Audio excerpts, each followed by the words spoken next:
Hello बच्चों, let's see this question. The surface area of a sphere is same as the curved surface area of a cone having the radius of the base as 120 centimeter and height 160 centimeter. Find the radius of this sphere. ठीक, इस question को अगर हम समझें तो यहाँ पे क्या बोल रहा है कि एक हमारा क्या है, स्फेयर है, ठीक, जिसका सरफेस एरिया जो है वो बराबर है कर्व सरफेस एरिया ऑफ ए कोन का, ठीक, जिसका हमें कोन का क्या दिया हुआ है, हमें रेडियस दिया हुआ है, कोन का हमें रेडियस दिया हुआ है, ठीक, और यहाँ पे हाइट दिया हुआ है। तो हमें यहाँ से रेडियस किसका निकालना है, स्फेयर का रेडियस निकालना है, ठीक। अब यहाँ से अगर इस क्वेश्चन का की कंसेप्ट देखें तो हमारा की कंसेप्ट क्या होगा, बस हमें ध्यान में क्या रखना है कि हम यहाँ से क्या लिखेंगे कि सरफेस एरिया ऑफ, यहाँ से लिखेंगे सरफेस एरिया ऑफ स्फेयर जो है वो हमें सेम है हमारा CSA ऑफ कोन का, ये हमें इक्वल है। बस इसको ध्यान में रख के इस क्वेश्चन को हमें सॉल्व करना है, ठीक।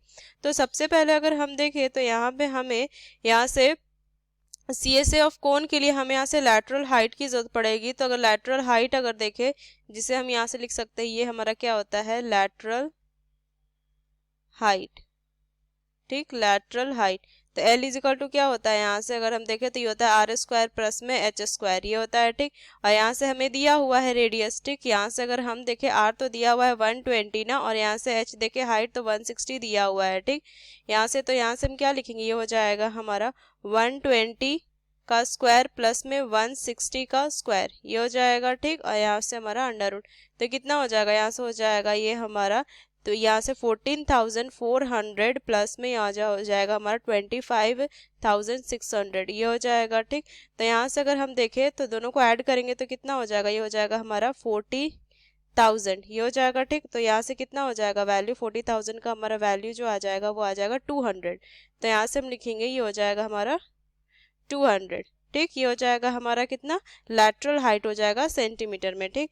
अब यहाँ से अगर हम देखें तो यहाँ से क्या लिखेंगे कि surface area of sphere is equal to, यहाँ से हम क्या लिखेंगे, यहाँ से हो जाएगा curved surface area of cone, ये लिखेंगे, ठीक। तो ये कितना हो जाएगा, यहाँ पे सरफेस एरिया ऑफ स्फेयर हो जाएगा 4 पाई, और ये हो जाएगा हमारा, इसको हम R1 से लिख देते हैं, square is equal to pi RL, ये हो जाएगा, ठीक, L हो जाएगा, ठीक।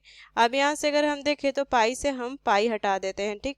तो कितना हो जाएगा, यहाँ से R1 का स्क्वायर इज इक्वल टू कितना हो जाएगा, यहाँ से RL अपॉन में 4, ठीक। बस इसको आगे हम सॉल्व करेंगे तो R1 square is equal to कितना हो जाएगा, यहाँ से 120 इंटू 200 अपॉन में 4, ठीक। तो यहाँ पे ये 30 टाइम्स में जाएगा, R1 का स्क्वायर कितना हो जाएगा, ये हमारा यहाँ से 6000, तो R हमारा कितना हो जाएगा, अंडर रूट 6000, ठीक।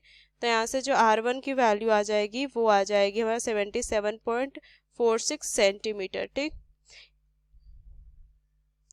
या फिर हम इतना पे भी लिख सकते हैं, R1 की वैल्यू का अंडर रूट, ये हो जाएगा 6000, या तो फिर यहाँ पे R1 की वैल्यू 77.46 सेंटीमीटर आ जाएगा, ठीक। तो ये हमारा क्या लिखेंगे, यूजिंग दिस की concept we solve this question, hope you understood it well, best of luck, thank you.